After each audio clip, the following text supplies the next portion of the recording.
ಶಾಸಕರು ಕನೆಕ್ಟ್ ಆಗಿದ್ದಾರೆ. ಅನಿಲ್ ಚಿಕ್ಕಮಾದು ಅವರು ಎಚ್ ಡಿ ಕೋಟೆ ಶಾಸಕರು ಕನೆಕ್ಟ್ ಆಗಿದ್ದಾರೆ. ಪ್ಲೀಸ್ ಮಾತಾಡ್ಸಿ ಸರ್. ಹಲೋ ಹಲೋ, ನಮಸ್ತೆ ಅನಿಲ್ ಚಿಕ್ಕಮಾದು ಅವರೇ. ನಮಸ್ತೆ. ನಮಸ್ತೆ ಸರ್. ಸರ್ ನಿಮ್ಮ ಕ್ಷೇತ್ರದಲ್ಲೇ ನಿಮ್ಗೆ ಗೊತ್ತಿರ್ಬೋದು, ನಾವು ಬೆಳಿಗ್ಗೆಯಿಂದ ನ್ಯೂಸ್ ಹಾಕ್ತಾನೆ ಇದ್ದೀವಿ, ತೋರಿಸ್ತಾನೆ ಇದ್ದೀವಿ.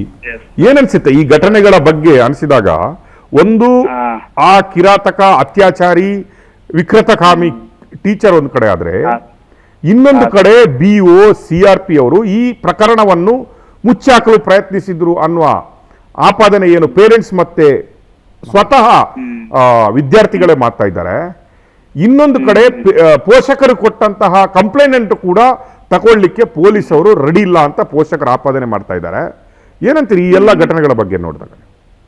ಸರ್, ನನಗೆ ಇದ್ರ ಬಗ್ಗೆ ಮಾಹಿತಿ ಇರಲಿಲ್ಲ. ನಿಮ್ಮಲ್ಲಿ ಪವರ್ ಟಿವಿ ಎಕ್ಸ್ಕ್ಲೂಸಿವ್ ಅಲ್ಲಿ ನೋಡಿದಾಗ ನನಗೆ ಗಮನಕ್ಕೆ ಬಂದಿದೆ. ಇದ್ರ ಬಗ್ಗೆ ಯಾರ್ಯಾರು ತಪ್ಪಿತಸ್ಥರಿದ್ದಾರೆ ಅವ್ರ ಬಗ್ಗೆ ಇಮಿಡಿಯೇಟ್ ಆಗಿ ಕ್ರಮ ವಹಿಸಕ್ಕೆ ನಾನು ಮೇಲಧಿಕಾರಿಗಳ ಜೊತೆ ಮಾತಾಡಿ ಅವ್ರ ಇಮಿಡಿಯೇಟ್ ಆಗಿ ಇವತ್ತಿನ ಸಸ್ಪೆಂಡ್ ಮಾಡ್ತಕ್ಕಂಥ ಕೆಲಸ ನಾನು ಮಾಡ್ತೀನಿ.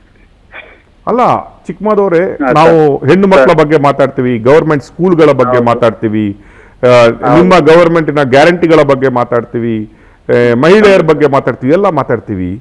ಈ ಸರ್ಕಾರಿ ಹಿರಿಯ ಪ್ರಾಥಮಿಕ ಶಾಲೆ ಇಲ್ಲಿ ಏನಿದೆ, 6ನೇ ಕ್ಲಾಸ್ ಮಕ್ಕಳು, ಬೆಳೆಯುವ ಮಕ್ಕಳು, ಚಿಕ್ಕ ಪುಟ್ಟ ಮಕ್ಕಳ ಮೇಲೆ ಇಂಥ ಅತ್ಯಾಚಾರ ಆಗಿದೆ. ಯಾವ ರೀತಿಯಲ್ಲಿ ಜನಗಳು ಮಕ್ಕಳನ್ನು ಬಡವರು ಜನಸಾಮಾನ್ಯರು ಗವರ್ಮೆಂಟ್ ಸ್ಕೂಲ್ಗಳು ಅಳಿವಿನ ಅಂಚಿನಲ್ಲಿದ್ದಾವೆ.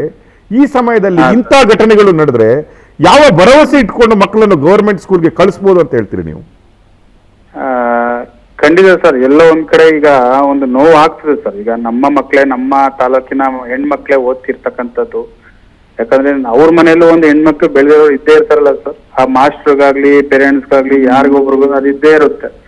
ಆ ಪೋಷಕರಿಗೆ ಏನ್ ನೋವಾಗಿದೆ ನಾನು ಕೂಡ ಕ್ಷಮೆ ಯಾಚಿಸ್ತೀನಿ. ಮತ್ತೆ ತಾಲೂಕಿನಲ್ಲಿ ಈ ರೀತಿ ಘಟನೆ ನಡೀಬಾರ್ದಾಗಿತ್ತು, ಇದು ಮೊದಲನೇ ಘಟನೆ ರೀತಿ ನಡೆದಿದೆ.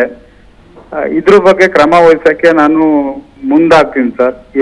ಮುಂದಿನ ದಿನಗಳಲ್ಲಿ ಯಾರು ಕೂಡ ಈ ರೀತಿ ತಪ್ಪು ಮಾಡಕ್ಕೆ ಎದುರಬೇಕು. ಆ ರೀತಿನೇ ಅವ್ರಿಗೆ ಏನು ಒಂದು ಕಂಪ್ಲೇಂಟ್ ಕೊಟ್ಟು ಒಂದು ಜೈಲ್ಗೆ ಹೋಗ್ತಕ್ಕಂತ ಅವ್ರ ಪೇರೆಂಟ್ಸ್ ಏನ್ ಕಂಪ್ಲೇಂಟ್ ಕೊಟ್ಟಿದ್ದಾರೆ ಅದ್ರ ಮೇಲೆ ಆಕ್ಷನ್ ತಗೊಳಕ್ಕೂ ಕೂಡ ನಾನು ತಿಳಿಸ್ತೀನಿ. ಪೊಲೀಸ್ ಅಧಿಕಾರಿಗಳಿಗೆ ತಿಳಿಸಿ ಅವ್ರಿಗೆ ಜೈಲ್ಗೆ ಹೋಗ್ತಕ್ಕಂಥ ಕೆಲಸವನ್ನ ನಾನು 100% ಮಾಡಿಸ್ತೀನಿ. ಚಿಕ್ಕಮಾದು ಅವರೇ, ನಾಳೆ ಅನಿಲ್ ಅವರೇ, ನಾಳೆಯಿಂದ ನಿಮ್ಮ ಸೆಷನ್ ಸ್ಟಾರ್ಟ್ ಆಗುತ್ತೆ, ಬಜೆಟ್ ಸೆಷನ್ ಸ್ಟಾರ್ಟ್ ಆಗುತ್ತೆ. ಬಜೆಟ್ ಸೆಷನ್ ಸ್ಟಾರ್ಟ್ ಆಗುವಾಗ ನಿಮ್ಮ ಕ್ಷೇತ್ರದಿಂದಲೇ ಇಂತಹ ಒಂದು ಹೆಣ್ಣು ಮಕ್ಕಳ ಮೇಲೆ ಇದು ಸರಣಿ ಅತ್ಯಾಚಾರ, ಇದು ಈಗ 2 ಹೆಣ್ಣು ಮಕ್ಕಳು ಮುಂದೆ ಬಂದಿದ್ದಾರೆ. ಅಲ್ಲಿಯ ಊರಿನವರು ಹೇಳಿದ ಪ್ರಕಾರ ಇನ್ನೂ 6-7 ಮಕ್ಕಳು ಈ ರೀತಿಯ ದೌರ್ಜನ್ಯಕ್ಕೊಳಗಾಗಿದೆ, ಅವರು ಸ್ಕೂಲನ್ನೇ ಬಿಟ್ಟಿದ್ದಾರೆ ಅನ್ನುವ ಒಂದಾದ್ರೆ, ಇನ್ನೊಂದು ಕಡೆ ಸ್ಕೂಲಿನ ಆ ಊರಿನ ಗ್ರಾಮಸ್ಥರು ಏನ್ ಹೇಳ್ತಾ ಇದ್ದಾರೆ ಅಂದ್ರೆ, ಅಲ್ಲಿ ಬರುವಂತಹ ಯಾವ ಟೀಚರ್ಗಳು ಸರಿ ಇಲ್ಲ, ನಾವು ನಾಳೆಯಿಂದ ಆ ಸ್ಕೂಲನ್ನು ನ್ಯಾಯ ಸಿಕ್ಕುವವರೆಗೆ, ನಮಗೆ ಟೀಚರ್ಸ್ಗಳು ಚೇಂಜ್ ಆಗುವವರೆಗೆ ನಾವು ಸ್ಕೂಲನ್ನು ಓಪನ್ ಮಾಡಲಿಕ್ಕೆ ಬಿಡಲ್ಲ ಅನ್ನುವ ಹಠಕ್ಕೆ ಬಿದ್ದಿದ್ದಾರೆ. ಈಗ ನೀವು ಇದನ್ನು ಸದನದಲ್ಲಿ ಎತ್ತೀರಾ, ನೀವಾಗಿ ಇದನ್ನು ಪ್ರಶ್ನೆ ಮಾಡ್ತೀರಾ, ಅಥವಾ ಯಾವ ರೀತಿಯ ನಿಮ್ಮ ಪ್ಲಾನಿಂಗ್ ಇದೆ ಇದರ ಬಗ್ಗೆ? ಸರ್, ಈಗ ನಾನು ನಾಳೆ ಇದ್ರ ಬಗ್ಗೆ ಪೂರ್ತಿ ನಾನು ಮಾಹಿತಿಯನ್ನ ಪಡ್ಕೋತೀನಿ ಸರ್. ಎಲ್ಲ ಅಲ್ಲಿ ನಾನು ಕೂಡ ಹೋಗಿ ಭೇಟಿ ಮಾಡ್ತೀನಿ. ಫಸ್ಟ್ ಆಫ್ ಆಲ್ ಅಲ್ಲಿ ಹೋಗಿ ಮಕ್ಳನ್ನು ಕೂಡ ನಾನು ನಾಳೆ ಮಾತಾಡ್ತೀನಿ. ಅದಾದ ನಂತರ ನಾನು ನಾಳೆ ಸಂಜೆ ಮೇಲೆ ಅಧಿವೇಶನಕ್ಕೆ ಹೊರಡ್ತೀನಿ ಸರ್. ಮಂಗಳವಾರ ಬುಧವಾರ ನಮ್ಮ ಮಂತ್ರಿಗಳ ಹತ್ರ ಮಾತಾಡಿ, ಶಿಕ್ಷಣ ಸಚಿವರ ಹತ್ರ ಮಾತಾಡಿ ಈ ರೀತಿ ಆಗಿದೆ, ಈಗ ನಾವ್ ಏನ್ ಕ್ರಮ ತೆಗೆದುಕೋಬೇಕು ನಮ್ಮ ಕಾನೂನಾತ್ಮಕವಾಗಿ ಅದ್ರ ಬಗ್ಗೆ ಚರ್ಚೆ ಮಾಡಿ, ಆ ಊರಲ್ಲಿ ಆ ಮಕ್ಳ ಜೊತೆನೂ ಮಾತಾಡಿ, ಆ ಪೋಷಕರ ಜೊತೆ ಮಾತಾಡಿ, ನಾನು DDP ಅವ್ರನ್ನು ಕರ್ಕೊಂಡು ಇಲ್ಲಿಂದಾನೆ ಕೂಡ ಓಡ್ತಕ್ಕಂಥ ಕೆಲಸವನ್ನ ನಾನು ಮಾಡ್ತೀನಿ ಸರ್. ನಮ್ಮ ಕಡೆ ಕ್ವಶನ್ ಅನಿಲ್ ಅವರೇ ನಿಮ್ಗೆ, ಸರ್ ಮೈಸೂರು ಜಿಲ್ಲೆ ಅಂದ್ರೆ ನಿಮ್ಗೆ ಗೊತ್ತು, ನಮ್ಮ ಕರ್ನಾಟಕಕ್ಕೆ 2ನೇ ಮುಕುಟ ಇದ್ದಂಗೆ ಅದು. ಅದರಲ್ಲಿ ಕೂಡ ಹಲವು ದಿಗ್ಗಜರು ಬಂದಿದ್ದಾರೆ. ಇದು ಸಿಎಂ ಅವರ ತವರು ಮನೆ ಅಂತ ಹೇಳಿದ ರೀತಿ. ಅದ್ರ ಜೊತೆಗೆ ಇವರು ಮಗಳ ಬರ್ಡೆಗೆ ಸ್ಕೂಲ್ ಅನ್ನು ದತ್ತು ತಗೊಂಡಿದ್ರು, ಸರ್ಕಾರಿ ಶಾಲೆಯನ್ನು. ಸಿಎಂ ತವರು ಮನೆ ಇದು. ಆ ಟೈಮಲ್ಲಿ ಸಿಎಂ ತವರು ಜಿಲ್ಲೆಯಲ್ಲೇ ಈ ರೀತಿಯ ಪ್ರಕರಣಗಳು ನಡೆದ್ರೆ ಉಳಿದ ಜಿಲ್ಲೆಗಳ ಪರಿಸ್ಥಿತಿ ಏನಿರ್ಬೋದು ಅಂತ ಅನ್ಸುತ್ತೆ ನಿಮ್ಗೆ? ಇಲ್ಲ ಸರ್, ಮುಂದಿನ ದಿನದಲ್ಲಿ ಈ ರೀತಿ ಆಗಕ್ ನಾವು ಬಿಡಲ್ಲ.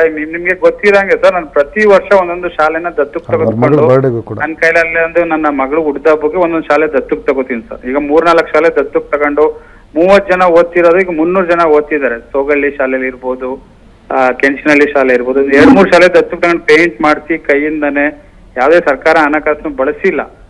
ಒಂದ್ ಕಡೆ ಮಾತ್ರ ಸರ್ಕಾರಿ ಅನುದಾನ ಬಳಸಿದಿರಿ. ವೈಯಕ್ತಿಕವಾಗಿ ಎಲ್ಲಾ ಸರ್ಕಾರಿ ಶಾಲೆಗಳು ಮುಚ್ಚಬಾರ್ದು ಅನ್ನೋ ಕಾರಣಕ್ಕೆ ಅವ್ರಿಗೆ ಬೆಂಚ್ ಕೊಡ್ಸೋದ್ರಿಂದ ಹಿಡಿದು, ಪೇಂಟ್ ಮಾಡ್ಸೋದ್ರಿಂದ ಹಿಡಿದು, ಏನಾದ್ರು ಹಾಳಾಗಿದ್ರೆ ಅದಕ್ಕೆ ರಿಪೇರಿ ಮಾಡ್ಸೋದ್ರಿಂದ ನಾನು ಪ್ರಾಮಾಣಿಕ ಪ್ರಯತ್ನ ಮಾಡಿದ್ದೀನಿ ಸರ್ ಇದುವರೆಗೂ. ಬಟ್ ಈ ರೀತಿ ಘಟನೆ ಆಗಿರೋದು ನನಗೆ ಎಲ್ಲೋ ಒಂದ್ ಕಡೆ ನೋವಾಗ್ತದೆ. ನನ್ನ ಕ್ಷೇತ್ರದಲ್ಲಿ ನಾನು ಎಲ್ಲಾ ಮೀಟಿಂಗ್ನು ಮಾಡ್ತೀನಿ, ಶಿಕ್ಷಣದಲ್ಲಿ ನಮ್ಮ ಕ್ಷೇತ್ರ ಮುಂದೆ ಇರಬೇಕು. ಕಳೆದ ಬಾರಿ ನಮ್ದು 10th ರಿಸಲ್ಟ್ ಅಲ್ಲಿ ಬಹಳ ಲೋಯೆಸ್ಟ್ ಆಗೋಯ್ತು ನಮ್ಗೆ, ಎಲ್ಲೋ ಒಂದ್ ಕಡೆ ಬೇಜಾರಾಯ್ತು. ಅದು 2 ತಿಂಗಳಿಂದಾನೇ ಎಲ್ಲಾ ಮುಖ್ಯ ಶಿಕ್ಷಕರನ್ನ ಕರೆದು 2 ಬಾರಿ ಮೀಟಿಂಗ್ ಮಾಡಿ ನಾನು ಈ ಜೊತೆ ಏನಾದ್ರು ಮಾಡಿ ಮೊದಲನೇ ಸ್ಥಾನ ಬರಬೇಕು ಪ್ರಯತ್ನ ಮಾಡಿ ಅಂತಾನು ಕೂಡ ಹೇಳಿದ್ದೀನಿ.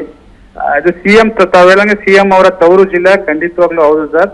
ಇದ್ರ ಬಗ್ಗೆ ಯಾರ್ಯಾರು ತಪ್ಪಿತಸ್ಥರಿದ್ದಾರೆ ಅವ್ರನ್ನ ಶಿಕ್ಷೆ ಕೊಡಿಸ್ತಕ್ಕಂಥ ಕೆಲಸವನ್ನ ಮಾಡ್ತೀವಿ. ಮುಂದಿನ ದಿನಗಳಲ್ಲಿ ನಮ್ಮ ಸರ್ಕಾರ ವತಿಯಿಂದ ಯಾವ ಶಿಕ್ಷಕರು ಅದನ್ನ ಮಾಡ್ತಾರೆ ಅವ್ರಿಗೆ ಡೈರೆಕ್ಟ್ ಸಸ್ಪೆಂಡ್ ಅಲ್ಲ ಡಿಸ್ಮಿಸ್ ಮಾಡ್ತಕ್ಕಂಥ ಕೆಲಸವನ್ನ ಸರ್ಕಾರ ಮುಂದಾಗಬೇಕು ಅಂತ ಕೂಡ ನಾನು ಕೂಡ ಮನವಿ ಮಾಡ್ತೀನಿ.